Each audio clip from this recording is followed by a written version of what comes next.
Hello friends, આજે આપણે oven વગર કે તડકામાં સુકવ્યા વગર એકદમ અલગ રીતે લીલી મેથીમાંથી કસૂરી મેથી બનાવીને તૈયાર કરીશું. તો તમે ફક્ત 2 થી 3 જરૂરી ટિપ્સ ફોલો કરશો તો તમારી કસૂરી મેથી પહેલી વારમાં જ પરફેક્ટ બનીને રેડી થશે મિત્રો. તો અત્યારે શિયાળાની સિઝન છે અને માર્કેટમાં ભરપૂર પ્રમાણમાં લીલી મેથી મળતી હોય છે. તો તમે એક વખત આવી રીતે બનાવી અને આખા વર્ષ માટે તમે સ્ટોર કરીને રાખી શકો છો. પછી તમારે ગમે ત્યારે પંજાબી શાક બનાવો કે પછી કંઈ પણ એવી વસ્તુ બનાવો તો એમાં નાખવા માટે તમારે ઉપયોગી થશે. તો મિત્રો ચલો રેસીપી બનાવવાનું શરૂ કરીએ. તો સૌથી પહેલા કસૂરી મેથી બનાવવા માટે અહીંયા મેં એક જોડી મેથી લીધેલી છે અને આ અત્યારે ધોયા વગરની, અને કાલે જ હું માર્કેટમાં ગઈ ત્યારે જ આ મેથી હું લાવી હતી. તો આ મેથીમાંથી આપણે એના પત્તાને ડાખલાથી આપણે અલગ કરી લેશું. અને હા, જ્યારે તમે કસૂરી મેથી આવી રીતે બનાવો ને ત્યારે જો તમારે એક વાતનું ખાસ ધ્યાન રાખવાનું છે કે આવી રીતના જે મેથીના પત્તા મોટા હોય ને એવી જ મેથી આપણે પસંદ કરવાની છે. અને હા, જો લીલી મેથી હોય ને એવી જ આપણે મેથી લેવાની છે. અને મેથીની અંદર કોઈ પણ એવો પીળો ભાગ હોય અથવા પીળું પત્તું હોય, ખરાબ પત્તા હોય, એને આ રીતે આપણે દૂર કરી દેવાના છે. એવા પત્તાનો આપણે બિલકુલ ઉપયોગ નથી કરવાનો. અને હવે ત્યાર પછી આ જે મેથી છે એના આપણે ડાખલાથી પત્તાને અલગ કરી લેવાના છે. તો કઈ રીતે કરવાના છે? જો આ રીતે તમે અલગ કરો ને ત્યારે જો આ દાંડલાનો ભાગ છે ને એ આપણે બિલકુલ નથી લેવાનો. આ રીતે આપણે માત્ર પત્તા જ અલગ કરવાના છે. જો તો બસ હવે સેમ એ જ રીતે આપણે આખી જોડીમાંથી પત્તાને અલગ કરી લેશું. તો જુઓ મિત્રો, અહીંયા તમે જોઈ શકો છો કે મેં આવી રીતે બધી મેથીના પત્તાને અલગ કરી લીધેલા છે. જો, અને તમે અત્યારે જોઈ શકો છો કે કેટલા મોટા પત્તા છે. જો આ રીતે ફ્રેશ, તાજા અને મોટા પત્તા મેં લીધેલા છે.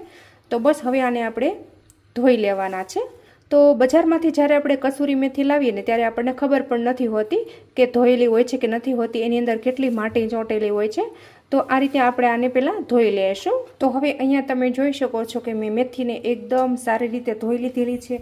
અને ત્યાર પછી આ મેથીને આપણે કોરી પાડી દેવાની છે. એની અંદર જો આ જે પાણી છે ને એ બધું આપણે કોરું પાડી દેવાનું છે. એની અંદર સેજ પણ મોસર ના રહેવું જોઈએ. તો એના માટે અહીંયા મેં એક સાફ કપડું લીધું છે. આ રીતનો નેપકિન લીધો છે, જાડો નેપકિન લીધો છે કોટનનો. અને એની અંદર આ રીતે આપણે મેથીને નાખી દઈશું. અને હવે ત્યાર પછી જો સૌથી પહેલાં આ રીતે આપણે કપડાની મદદથી મેથીને લૂછી લેવાની છે.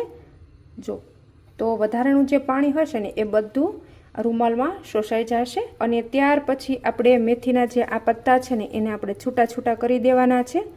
અને અડધો કલાક અથવા તમારી પાસે જેટલો ટાઈમ હોય એ રીતે તમે પંખા નીચે રાખી દેશો ને એટલે આ જે પાણીના છાંટા છે ને એ બધા સુકાઈ જશે. અને હા, એક વાત તમે ખાસ નોટિસ કરજો કે તડકામાં આપણે મેથીને બિલકુલ નથી સૂકવવાની. જો તમે તડકામાં સૂકવી દેશો ને તો આ જે એનો લીલો કલર છે ને એ ઉડી જશે. એટલા માટે જ આજે હું તમને અલગ રીતે કસૂરી મેથી બનાવતા શીખવાડીશ. અને હા, જો તમારી પાસે ઓવન નહીં હોય ને તો પણ તમે આજે કસૂરી મેથી આસાનીથી બનાવી શકો છો. તો બસ આની આપણે થોડી વાર મતલબ પંખા નીચે રાખી દઈશું. આપણે 15 થી 20 મિનિટ માટે જ રાખવાની છે. તો હવે જુઓ, અહીંયા આપણે 15 થી 20 મિનિટ જેવો ટાઈમ થાય પછી આપણે ચેક કરતા જોઈએ તો આપણા જે મેથીના પત્તા છે એ બધા સુકાઈ ગયા છે. મતલબ કે એની અંદરથી પાણી બધું નીકળી ગયું છે. જો તમે જોઈ શકો છો. તો આજે આપણે બિલકુલ ટાઈમ વેસ્ટ કર્યા વગર એકદમ નવી રીતે અને ફટાફટ 5 મિનિટમાં કસૂરી મેથી તૈયાર થઈ જાય એ રીતે આપણે બનાવવાની છે. તો બસ હવે આપણે જાશું ગેસ તરફ. અને હવે જુઓ, ત્યાર પછી અહીંયા મેં ગેસની ફ્લેમ ઓન કરી દીધી છે. અને ગેસ ઉપર આ રીતને મેં એક નોનસ્ટિક ફ્રાય પેન રાખી દીધું છે. જ્યારે આપણે આ રીતે કસૂરી મેથી બનાવીએ ને ત્યારે આ રીતનું નોનસ્ટિક પેન જ આપણે લેવાનું છે. સ્ટીલનું અથવા એલ્યુમિનિયમનો બિલકુલ ઉપયોગ નથી કરવાનો. અને ત્યાર પછી અહીંયા આપણે બ્રશ લેશું અને બ્રશની મદદથી આ રીતે આપણે આ તવાને આપણે ગ્રીસ કરી લઈશું. તો મોટી મોટી કંપનીઓમાં કસૂરી મેથી બનાવતા હોય છે ને એ લોકો આ ટિપ્સ ફોલો કરીને બનાવતા હોય છે. એટલે તમને એવું થતું હોય કે આપણા ઘરે બજાર જેવી નથી બનતી. તો તમે આ રીતે કરશો ને એટલે પહેલી વારમાં જ પરફેક્ટ બનશે અને બજાર જેવી જ બનશે. અને આ નોનસ્ટિક પેનને આપણે નોર્મલ ગરમ કરી લેવાનું છે. વધારે હાઈ નથી ગરમ કરવાનું, નોર્મલ આપણે ગરમ કરવાનું છે. ગેસની ફ્લેમ આપણે સ્લો જ રાખવાની છે. ધીમે ધીમે આપણે કસૂરી મેથી બનાવવાની છે. અને હવે જુઓ, ત્યાર પછી અહીંયા આપણે થોડી થોડી મેથી લેવાની છે અને આ રીતે આપણે છૂટી છૂટી બધી બાજુ ફેલાવી દઈશું. તો બધી એક સાથે આપણે બિલકુલ નથી કરવાની, થોડી થોડી જ આપણે કરશું જેથી કરીને ફટાફટ બની જાય. જુઓ તમે જોઈ શકો છો કે થોડી વારમાં જ એ શોષાવા લાગશે.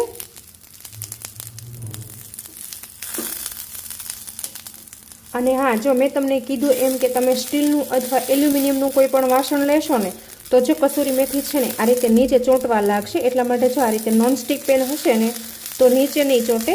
અને ત્યાર પછી આ રીતે આપણે સ્પેચ્યુલાની મદદથી એને હલાવી અને આ રીતે શેકી લેવાની છે. તો થોડી વારમાં જ હમણાં એકદમ ક્રિસ્પી એવી થઈ જશે. તો મિત્રો, તમે લોકોએ ક્યારે આવી રીતે કસૂરી મેથી ન બનાવી હોય તો એક વખત આ ટિપ્સને ફોલો કરી કસૂરી મેથી તમે ઘરે જ બનાવશો ને તો પહેલી વારમાં પરફેક્ટ બનશે. અને તમે એક વખત બનાવી આખા વર્ષ માટે તમે સ્ટોર કરીને પણ રાખી શકો છો. તો અહીંયા જો લગભગ 1 મિનિટમાં આ જે મેથી છે એ શેકાઈ જશે. અને જો આ રીતે મેથીના પાંદડા એટલે કે લચ્છા ભેગા થઈ ગયા હોય તો હાથની મદદથી એને આપણે છૂટા પાડી લેવાના. અને હા, જેવી પ્રોપર શેકાઈ જશે એટલે ઓટોમેટિક પાંદડા છે એ અલગ અલગ થવા લાગશે. પણ જો ફટાફટ આપણે કરવું હોય તો આ રીતે આપણે બધા લચ્છાને અલગ અલગ પાડી લેવાના છે. તો જુઓ, અહીંયા તમે જોઈ શકો છો કે કસૂરી મેથી બની અને તૈયાર થઈ ગઈ છે. તો હું તમને એક પત્તું તોડીને પણ બતાવી દઉં કે કેટલી ક્રન્ચી થઈ છે. જો એકદમ આસાનીથી ચોળાઈ જાય છે. અને હવે આ બનેલી કસૂરી મેથી છે એને આપણે એક પ્લેટમાં લઈ લેશું અને બીજી બેચ પણ આપણે રેડી કરી લેશું. તો તવો ગરમ છે એના લીધે બીજી બેચમાં જરા પણ વાર નથી લાગતી, ફટાફટ થઈ જાય છે. તો જુઓ, અહીંયા તમે જોઈ શકો છો કે એકદમ મસ્ત મજાની ઇન્સ્ટન્ટ ફક્ત 5 મિનિટમાં આપણી કસૂરી મેથી બની અને તૈયાર થઈ ગઈ છે. તો હું તમને એની ક્રિસ્પનેસ પણ બતાવું કે કેટલી ક્રિસ્પી થઈ છે.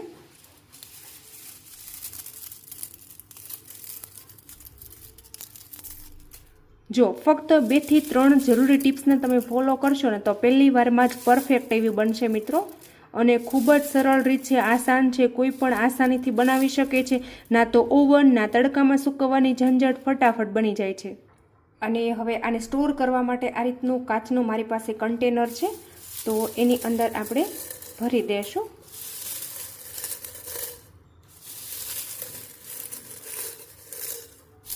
તો બસ આવી રીતે કાચના કન્ટેનરમાં ભરાઈ જાય પછી આપણે એનું ઢાંકણ બંધ કરી દઈશું. તો જો તમે જોઈ શકો છો કે અત્યારે મારે 1 કાચની બોટલ ભરાણેલી છે.